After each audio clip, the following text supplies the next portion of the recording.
Welcome, advanced procrastinators. This is our review Fast Track 205 study guide, chapter number 2 to prepare for the AP exam. So people know this is the version of Fast Track 205 that I use, the 12th and 13th edition. So if anyone's looking for it, that's what you can purchase. Now, my students, should have already answered these questions before watching the video. I will be reviewing these questions with you guys. The answers are in red. Any additional notes are in blue you might want to add. But what you also want to keep in mind is these are questions you'll be answering during the video. They are the questions in green, so make sure you open up the tab to answer these questions as we go along. So let's start the review. Now, the American Revolution is what we're going to be talking about. And identify and define two types of revolutions. There are different types of revolutions, right? There are anti-imperialist revolutions, which are independence movements, self-determination movements, right? So the upper image that you can see is the Haitian Revolution, and that was an anti-imperialist revolution. That was a revolution to overthrow a colonial power, being France. At the same time, though, they can also be social revolutions, democratization revolutions. You can see in the upper left-hand corner, the French Revolution would be a great example of that. The France was ran by a king, and the people of France overthrew the king of France to start their own more democratic nation. Now, the first question is, what was the American Revolution? Was it anti-imperialist, or was it social? Stop the video, answer that question. Now, the answer to that is actually the American Revolution was both. It was anti-imperialist, as the Americans were overthrowing a European power, but also it was a social revolution because it was a revolution based on a set of ideas which are found in the Declaration of Independence. Right now, the first event that's going to basically lead to the American Revolution is going to be the end of the French-Indian War, or the cause of it. And you can see in the upper left-hand corner, you have in orange you see France, in purple you see the American colonies, and in green you see the Spanish colonies. Now, the cause of the war between England and the American colonists versus France is going to be to move into the Ohio Valley. Okay, that is the orange area of the map, just above the Ohio River and below the Great Lakes. Now, Americans want to move west, and France was basically in the way. Now, an important thing to keep in mind here about France is the amount of land that they control is kind of a misnomer. There's no one really living there. The only reason why France controls so much land is because they have access to rivers into the interior. And the most important French settlement on the Mississippi River, you can see there, is at the very bottom of the map by the Gulf of Mexico. It's New Orleans. By controlling New Orleans, they control the Mississippi River, which allows them access to the Ohio River, which allows them access to the Missouri River. So that's giving France control of a large portion of area where Americans want to move. Now, before the French Indian War began, there was the Albany Congress, and this is Ben Franklin's famous image about the Albany Congress. Right now, the cause of the Albany Congress was the American colonists before the French Indian War wanted to keep the Iroquois Indians on the American side to help in the fight against the French and other Indian tribes. Now, what comes out of the Albany Congress that's really important is the Albany Plan. Self-rule of the colonies is talked about for the first time. That's what Benjamin Franklin's image is about. You can see the snake, and the snake is cut up into little pieces. And if you think if a snake is one whole unit, a snake is a very, very scary animal. But cut up into little parts, it's harmless, right? Now, why was Albany Congress so important to the future of the independence of the United States? Stop, think about that for 1 second. Well, the answer to it is, what's the name of this country? The United States of America. For the very first time, the colonies are talking about uniting. Now, this is really important because did the colonies at this time see themselves as American? What was the opinion colonies had of each other up until this point? Can you remember what that was? Stop and think about that for a second. Now, what you need to understand is the American colonists did not see themselves as Americans. They saw themselves as sovereign, independent run colonies or countries or even like planets, right? They consider themselves Englishmen first, and then they identified with the colony that they lived in. So they're an Englishman who lives in South Carolina. No colonists at this time saw themselves as united Americans yet. The Albany Congress is the very first time a group of American leaders are starting to think, hey, maybe we're a little bit different. Now, the French Indian War, two results of the French Indian War. Well, it is solved by the Treaty of Paris in 1863, or it's settled by the Treaty of Paris in 1863. And you can see the difference on the map on the left, which is before the French Indian War, and the map on the right, which is after the French Indian War. Okay. Number one is France is kicked out of North America. So Britain receives all the land east of the Mississippi River and Florida as well too, whereas Spain gets all the land west of the Mississippi River. Now, with France out of the picture, predict what are the American English feelings going to be now that France has been expelled from North America in 1763. That's my bad. 1763 is the Treaty of Paris, not 1863. Stop and think about that for 1 second. Well, the answer is the relationship should be great. Americans fought alongside English soldiers in defeating England's rival, France. And England and the colonists got exactly what they wanted, which is the Ohio Valley. They've expanded the English empire. So Americans are thinking that England should be thankful to Americans for helping expand the empire. And England should think that, hey, we don't have to deal with France anymore. Well, the reality is there's three problems that are inherited by England after the French Indian War. There are going to be problems. It's not going to be a rosy relationship. In 1763 marks the beginning of the end of the Great Relationship. The way the English look at it is the new land needs to be governed. All that land in the upper left-hand corner that's in light pink, who's going to run that area? You're going to need troops. It's going to cost money, which means money needs to be raised to defend the colonies from Spain in orange on the far left side, as well as from Indians too. And the most monumental event that happens at this time is Pontiac's War. You have Pontiac's Rebellion. The Indians who sided with the French are upset that France has been defeated and they can no longer play off the French against the English and try to get better deals between the two countries. There's only England now for the Indians, and England is not going to give the Indians anything. So the Indians go on attack against American settlers. You can see in the middle image there, and kill over 2,000 Americans. Now, the point here is, how is Britain supposed to raise the money to run the colonies, right? I mean, it's going to cost money to send troops to defend Americans from Indians. So how's Britain going to raise that money? And Americans, why are they going to have a hard time with England's plan? So stop, think about that for 1 second. Well, the answer is obviously taxes. Yes, make the Americans help pay for the cost of defense for their own colonies, right? The problem is taxes back then are not just seen as something you pay when you buy a bag of Cheetos and it's tacked on so you get services from the government.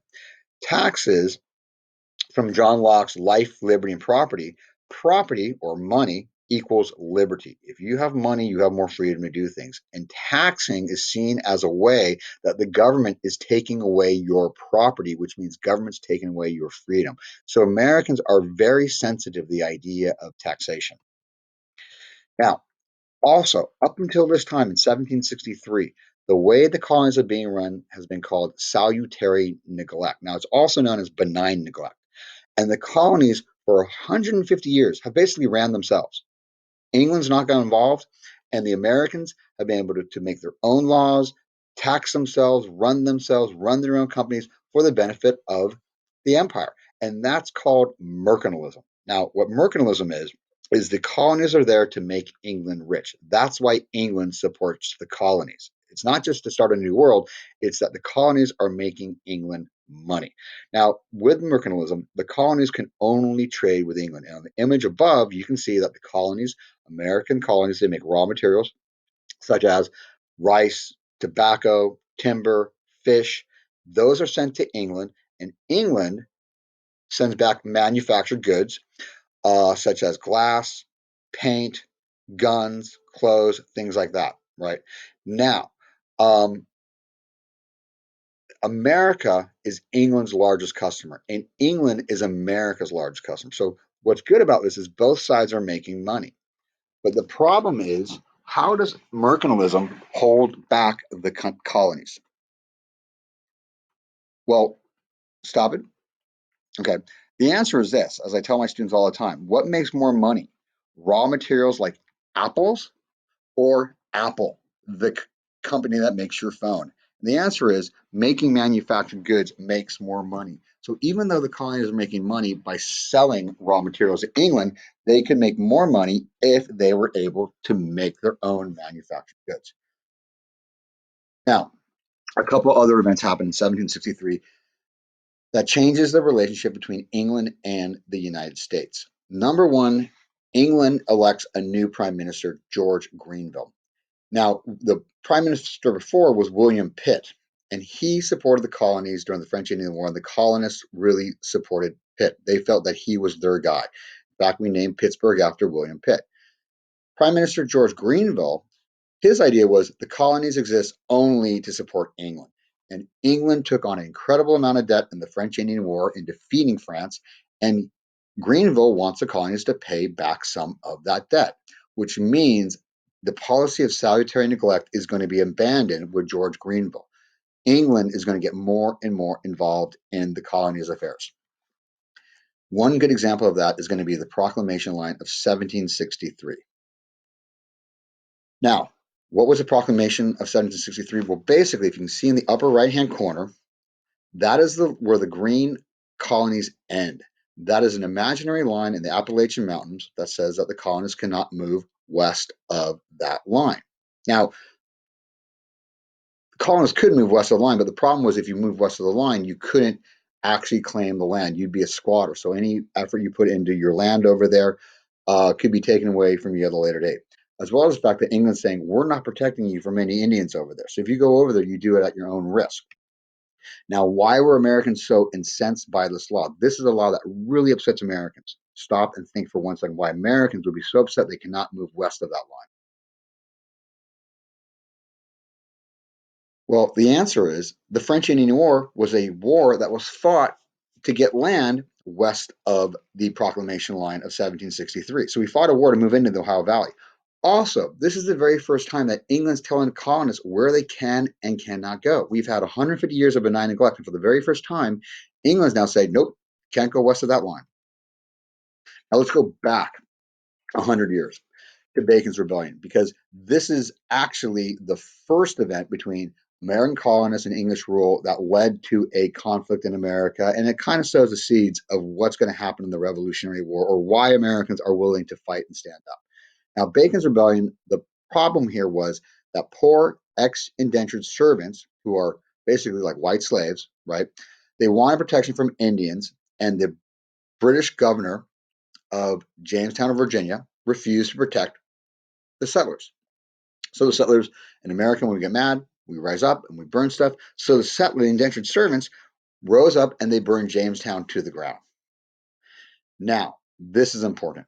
Why is Bacon's Rebellion, which is basically the first civil war in American history, and it's a conflict between the American colonists and British rule in 1676, 100 years before American independence, what's the impact of this going to be? Stop and think.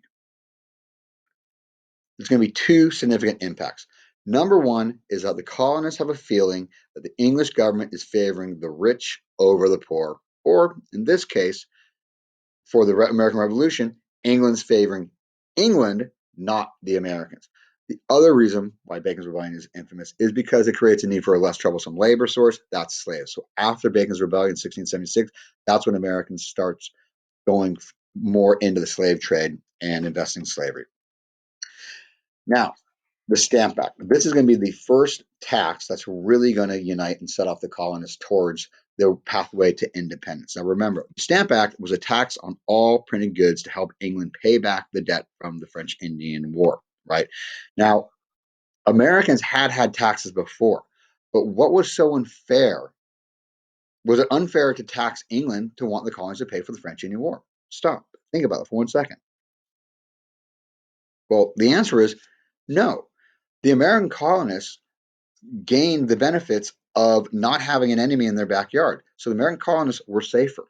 Also, At one point, they can't right now, but they have land that they'll be able to move into. So England's point of view is, hey, you just help us pay back a little bit of the debt for a war that benefited you guys. England didn't get anything out of this war, really. It was the American colonists who did. So England's not unfair to ask for this, right? Now, what's going to stand out about this tax that makes it different, because I said American colonists have always had taxes. Like, two things in life for certain guys: death and taxes. You're going to pay taxes and we're going to die. Okay.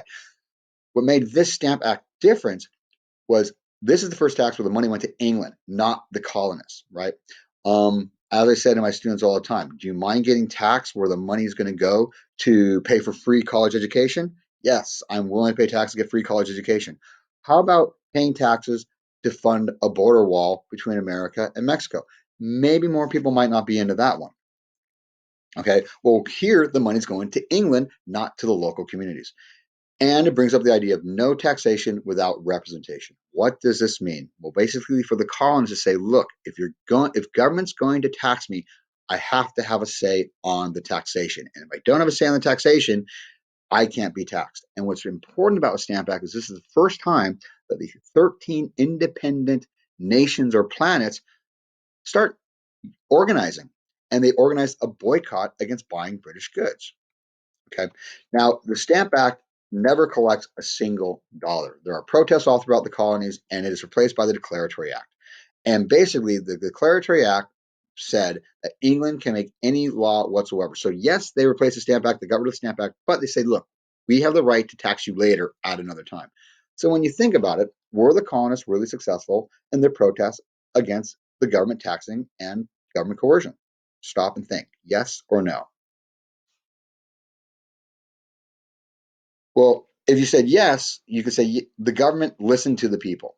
The Stamp Act was an unfair law Americans did not have a say on, and by their protests, instead of voting, their protests got the desired result they wanted. Government changed their mind. But you could say no, it really did it because the English government only responded because there was a boycott. There was people higher up in England who were rich, who were not making money, and they complained to the king, stop the boycott, I'm losing money. Also, Americans still do not have representation. And it's replaced with a declaratory act that basically said, we're not taxing you today, but at some time in the future, we're going to tax you again and again and again, anytime, anywhere. So actually, it's worse. The government's declaring it has absolute power in colonies. Another tax that follows is going to be the Townsend Act, which is basically a tax on finished goods. It's a sales tax, is what it is. It causes another boycott to go into effect, right? And the colonists responded. Their number one weapon was not fighting; it was just boycotts, refusing to buy English goods. Now, how are boycotts meant to hurt England?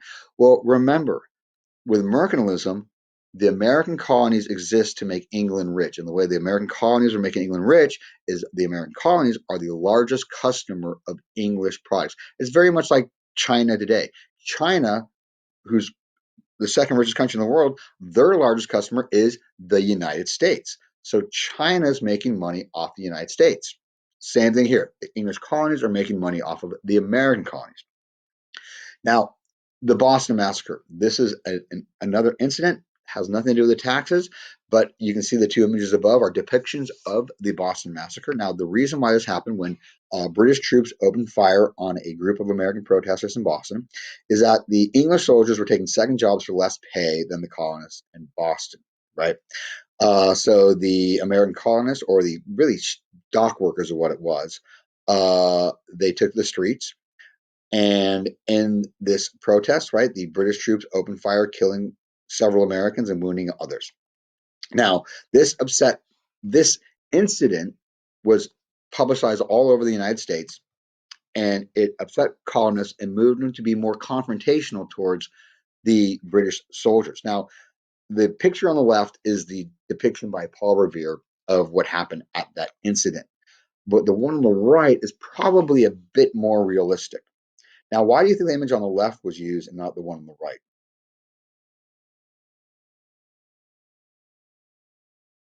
Okay, the answer is the reason why the image on the left became the image that was spread around the United States to galvanize support for Americans to stand up against the British is because on the right you can see number one, the Americans are kind of in a more confrontational position. You can see the one gentleman with a baton above his head as if he's attacking, so, and right, the British soldier on the ground who is in a defenseless position, right?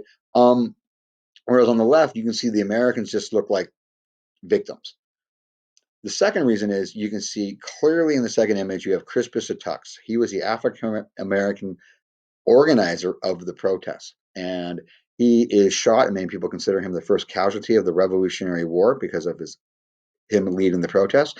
But for the southern colonies, the idea of a black person standing up and fighting back would not have gotten the southern colonies to support the cause. So you can see on the left, there's no Crispus Attucks. Now, 1774, we get another tax, the tea tax. This is several years after the Boston Massacre, but this is an event that's going to happen in Boston as well, too. Now, the tea tax was a tax on tea. Now, the reason why the tax was passed in the first place is the East India Company was going bankrupt, and they were given a monopoly to sell tea in the colonies. Now, because the East India Company was given a monopoly, they could sell more tea and make more money, meaning they could actually charge less money for their tea in America. So what happened with the tea tax is you had tea being sold in America with a tax at a lower price than it was before. Now, the Americans were upset at paying less money for tea, even with a tax, because they saw it as a trick by the English government to get Americans to give up no taxation without representation. What do you call a person who says one thing and does something else? A hypocrite. So they thought the American colonists thought they were being challenged here. So in Boston, you have the Boston Tea Party. And in the image in the middle there, you have the Sons of Liberty that get dressed up as Indians. They go onto the boats in Boston Harbor and they dump the tea into Boston Harbor. And to England, this is seen as a violent act of defiance.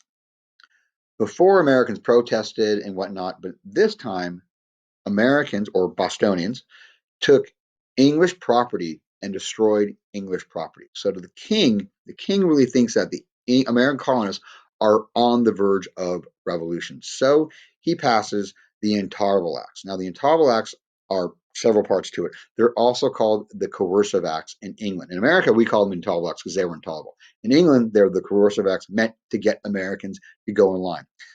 The, the Intolerable Acts did these things. One, it closed Boston Harbor. Boston Harbor, the way they made money was through trade. And Boston Harbor would be closed until they paid back the debt from the tea. But Boston can't pay that back because they can't make any money. The Massachusetts Government Act. It ended Massachusetts charter. Now, keep this in mind. A charter meant that if you're an Englishman living in America, you basically have the same rights as an Englishman. And by revoking the charter, Americans in Massachusetts no longer have the same rights as English citizens, meaning they've just lost the right to self-government in Massachusetts. And the most confrontational was the Courting Act, in which English troops could be housed inside American colonists' homes forcibly. Now, keep this in mind here, right?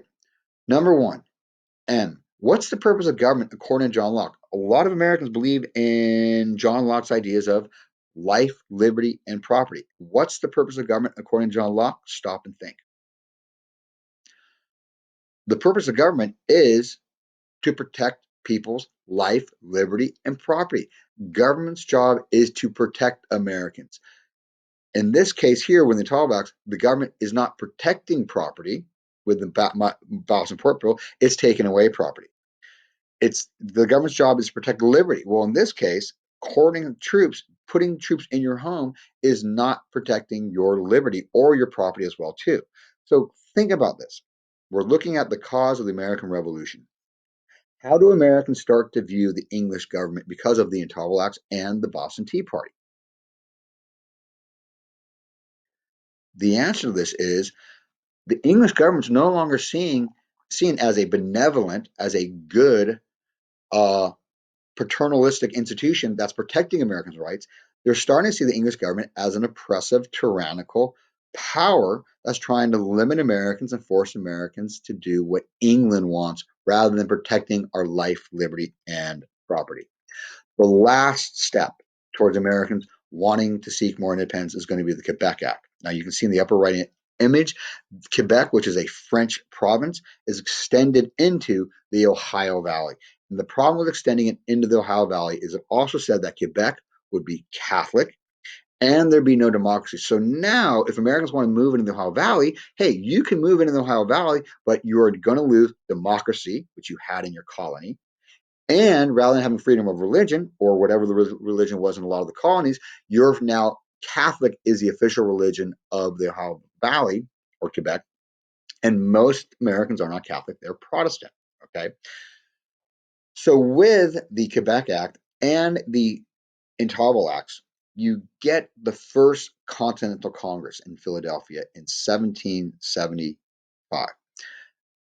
The first Continental Congress is the first time all 13 colonies are going to meet together. There was the Albany Congress before, but if you look at that, there was only 8 colonies that showed up. Look at the snake.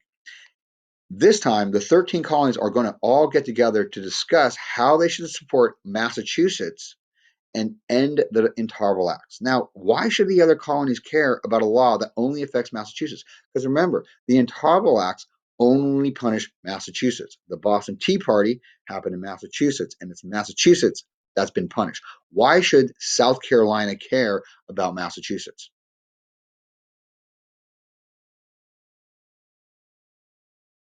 The answer to that is if you can close Boston Harbor, you can do the same things in the other colonies. If you can close Boston Harbor, you can close Charleston Harbor.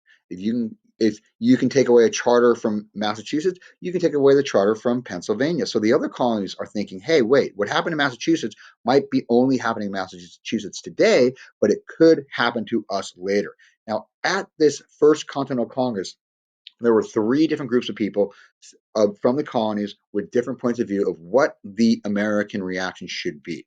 You have the radicals with John Adams, who is from Massachusetts, becomes the second president of the United States. He wants independence.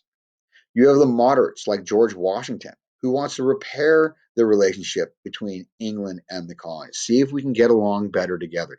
And then the conservatives like John Jay, who just want a return to benign neglect, which is the way things were before 1763.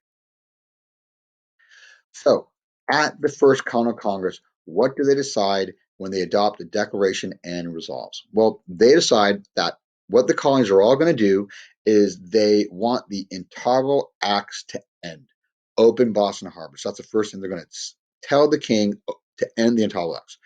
Number 2, they're going to arm themselves. The colonists are going to prepare as if they're going to go to war, but they're not going to go to war. They're going to boycott British goods. All 13 colonies, just like with the Stamp Act. Now, this is important at the first Continental Congress. Keep in mind, what are the resolves in 1774, 1775? What are the resolves not asking for? Independence. Americans are not yet ready to fight and break away. At the first Continental Congress, it's just a matter of trying to fix a relationship with England and not start a war. Okay, that is it for the video, guys. Thank you very much. See you soon.